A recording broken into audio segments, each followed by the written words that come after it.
Hey everybody, so now let's look into another question. This is a cliche question asked by Cambridge examination. It used to be tested quite a while back, but now in the recent years, such questions have been rarely seen.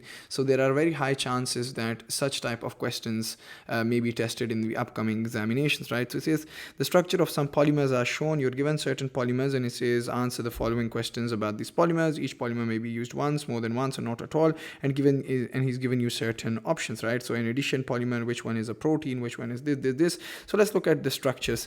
Polymer A is my starch. So how do you know it's starch? We haven't studied this. Yes, it's no longer a part of your course, so we don't care, right? So that's starch. It's made up of glucose. Glucose is the monomer. It's a box bonded to the OH bonded to another OH, right? So you make a diol if you talk about glucose as a monomer. Although the structure of glucose is very complicated, but if we were to draw it in O levels IGCSE, we just draw a diol, and these are my glucosidic linkages. Glucosidic linkage, but it's no longer a part of your course. Starch has been removed. Although we have all studied this in biology that starch are carbohydrates. They're complex carbohydrates. They are polysaccharides and so on and so forth, right? And glucose is the simplest sugar.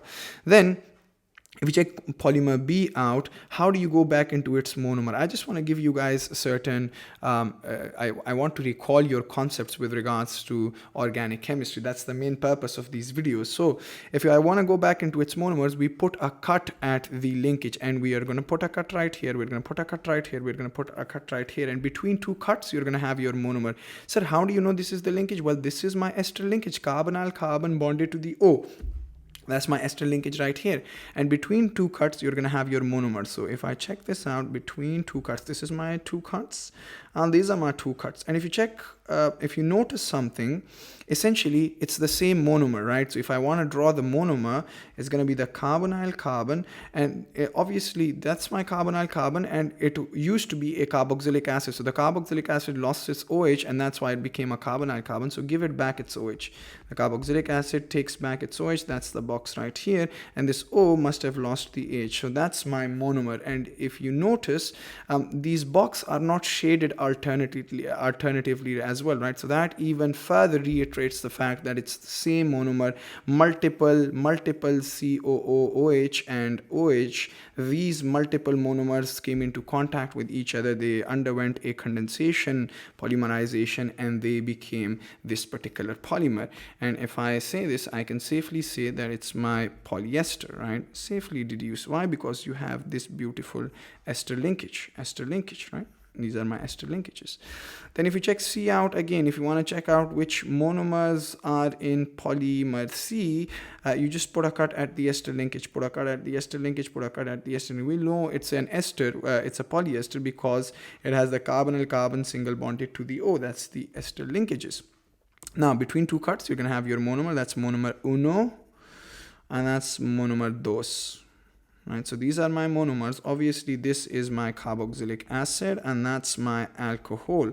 So if I want to draw the monomers, it's basically shaded box. That's C double bonded to O, C double bonded to O, and they were the carboxylic acid. So it give it back its OHs. That's my dicarboxylic acid, and this is obviously my diol. So if I want to draw the structure again, that's OH bonded to the box, bonded to OH. And I can safely say it's a polyester, and in our course, we've already studied this. This is pterylene, right? So that's pterylene, also known as PET, polyethylene terephthalate. Nobody cares about the full name.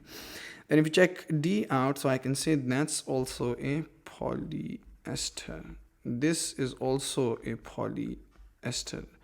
And this is a polysaccharide. Who cares? If you check D out, you put a cut at the ester linkage, put a cut at the ester linkage. Although some of you guys might already be very good at it, that if you just look at the structure, you realize which particular polymer we're talking about. But for those of you who require practice, I'm giving you guys the general way to know which polymer is being tested, right? So you put a cut at the linkages. Between two cuts, you're going to have the monomer. So that's monomer uno, and that's monomer dos. right? So 2 monomers, and they're different monomers. How do I know they are different monomers? Because one box is shaded and the other box is not shaded, and this is basically my protein structure. So how do I know it's a protein structure? This is the amine group and that's the acid group. So amino acid, no wonder it's called amino acid. Amino because you have the amine group, acid because you also have the acid group. So if I want to draw the monomer right here, C double bonded to O, that's N bonded to the H, you give it back its H because now you've put a cut at the linkages, and the carbonyl carbon, you give it back the OH, so it becomes the carboxylic acid, right? So that's my monomer, and these are my amino acids. So how do I know they're different monomers? The box is telling you. The box is telling you that this particular box, probably it has a C bonded to H and there's this R group, right? It has a C bonded to H and then there's this R group. This R represents different side chains. So maybe this is alanine, this is glycine, and so on and so forth. We've done this in quite a lot of detail. Then, which is not a part of your course, but we've still done it. Then if I want to find out E is obviously my addition polymer. This is part D is my polyamide. Why is it a polyamide or a polypeptide if you talk from the perspective of biology? Because you have the amide linkage right here, and the amide linkage is CONH. That's the amide linkage. Okay, so you have two amide linkages which are shown in the question. Question E says, part E, sorry, it says you are given this particular structure. Now this is an addition polymer. You put a cut after every 2 carbons in the main chain. So put a cut after every 2 carbons in the main chain, every 2 carbons in the main chain, every 2 carbons in the main chain for addition polymers, right? And between 2 cuts, you have your monomer, right? So you draw the entire structure as it is. You draw CH single bonded to CH2, single bonded to CH3.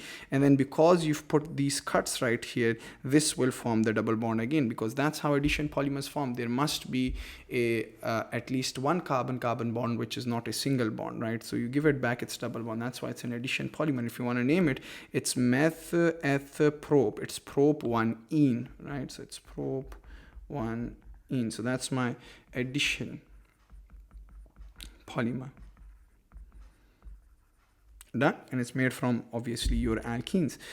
Now it says which one is an addition polymer? That's E. A protein is polyamide. D. A polyester made from one monomer. Obviously you have B as your polyester and C as your polyester as well, right? But it should be made up of one monomer. So that's my B. B is only made up of one monomer.